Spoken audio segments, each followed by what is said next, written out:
Cinema Buffs here at the Rogue One premiere.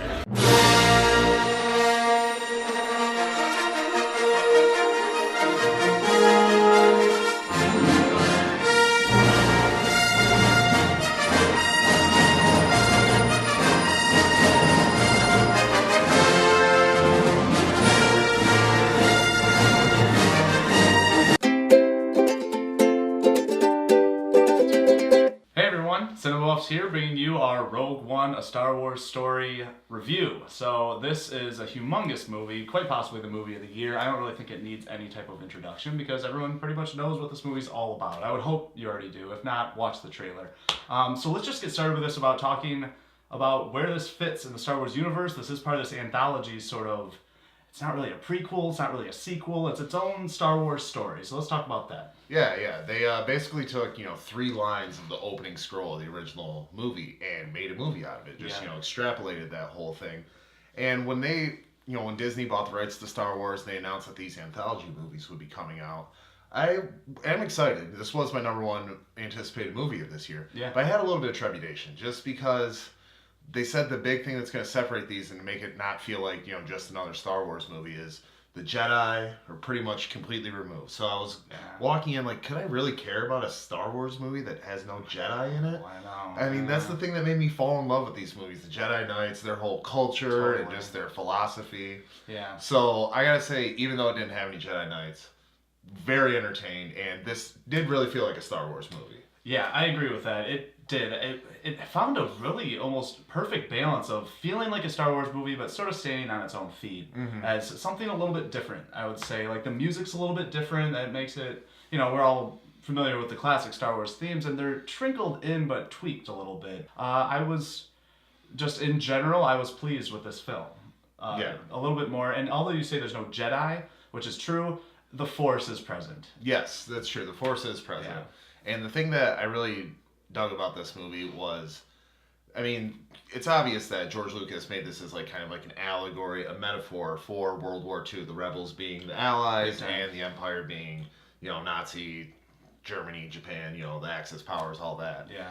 And I think that this movie really achieved that. Like, the soldiers for the rebels, they look like, the old World War II, storming Omaha Beach kind of soldiers, and it felt like that kind of movie. And it was a real, war movie. It was a war movie. I would say out of all 8 Star Wars movies that we've got so far, this one was the most, had the most war feel to it. Definitely, and it had the most serious tone to it. I really loved The Force Awakens because of its colorful, surroundings and its lightheartedness, really. And this one sort of goes a little bit darker and a little bit more serious, and not necessarily in a bad way. It still has the Star Wars feel, but it's very, very serious. Like you said, the uniforms, it's ragtag. It's like a ragtag Star Wars movie. Is how it felt to me. And it's the beginning of the rebellion, and just these stakes. Not only do we get Darth Vader back, we got a few returning characters. We'll talk more about them in our spoiler review. Yeah. But we got all these new characters too. We do have a lot of new characters, and the characters sort of goes with the pacing, which is probably one of my smaller gripes of this movie. Was the pacing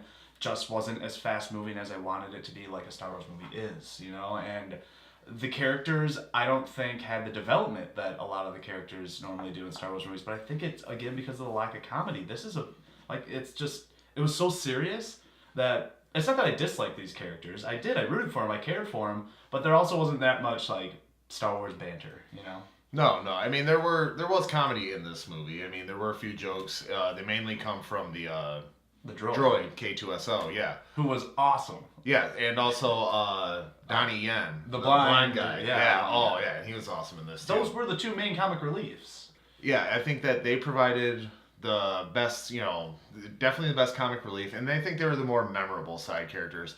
I do agree that some of the side characters, they just weren't really that memorable or that distinguishable from one another. Not really. I think Felicity Jones did a great job as Jyn Erso. I think that, she had some layers to this character, and she made you care about this character in a very small amount of time. Because I hear you say your things about the pacing would be a little bit slow. I disagree. I think that the pacing was just on. This movie was relentless. It kept going. I don't think there was any real lull where they had to get out all this exposition. It was just action. It was, but some of the set pieces, I guess. There's a jail scene. I didn't really care for that scene too much. It was a little boring to me out of everything else that came after. Ben Mendelsohn, who played the new villain, everybody thought he was young Grand Moff Tarkin, but he's not. No. He's this completely different character, Director Krennic, and I thought he did a good job. I thought he was good at being menacing, just like an embodiment of the Empire. Yeah, he definitely, his character is very passionate about his cause, and man, is that dude just a slimy looking guy in general. Yeah, like, yeah. He's slimy in The Dark Knight Rises, and he's more slimy in this one. But I kind of liked his push and pull of power, where throughout the movie there's these waves of where he feels like he's losing his project. Like, this is my project, and you're taking it away from me. Like, I'm the director, I should be in charge of this. So I like that, in a way, there was some vulnerability with him. Well, I think the thing I like most about with Disney taking over Star Wars is that they're mixing up the directors. Yeah. You know, J.J. Abrams is not doing Episode 8. Rian Johnson's doing it, and he's not doing Episode 9. Yeah, just like the original trilogy. Yeah, these anthology movies all being directed by different directors. With this one, we get Gareth Edwards. He directed the Godzilla movie that came out a couple years ago. And before that, Monsters. Which was a sleeper hit. It was kind of like a really cool movie. Yeah. But not many people know about it. But, you know, even though, you know, those movies I won't say are up to the quality of a Star Wars movie, I think that both those movies were very good with special effects and action. So what did you think about Gareth Edwards bringing that special effects and action to the Star Wars universe? He handled it great. It, like you said, it felt like a Star Wars movie. It really did. And I think he integrated certain Star Wars-isms in there, but not too much. He made it his own. And the action sequences were borderline flawlessly executed. The war scenes are crazy. These are really, really heavy action war, lots of dying, lots of explosions, and also this is like no Jedis, so it's mostly dogfighting. And this is some of the most exhilarating dogfighting of any Star Wars movie, I would say. What do you think? What about I think that out of all 8 Star Wars movies, this movie has the best action. Yeah. I think that it did the thing that I loved most about Return of the Jedi. There's the ground battle on Endor, and then there's the dogfight in the space above it. Yeah. Same thing happens here. There's this huge ground battle on Scarif, this planet that they're trying to extract the plants from, and then there's a bigger battle up in the sky. And they all correlate. They all need to be communicating with each other. Yep, just like in Return of the Jedi. Yeah. You know, they need to get the dish so they can destroy the Death Star. They got to get something here, and they need help up there. So yeah. I think that the teamwork was there, and it just felt like a Star Wars movie. And like the action was just so heavy hitting. And I can't believe all this action was great and absolutely no lightsaber fights. No lightsaber fights, exactly. And the action was great, and I really liked it because not only was it outdoors, tons of war happening, tons of dogfighting, war happening in the sky, and then we have our leads trying to accomplish the mission in the indoors too. So that sort of like paced it well for me, where it's like, what's going on with them now?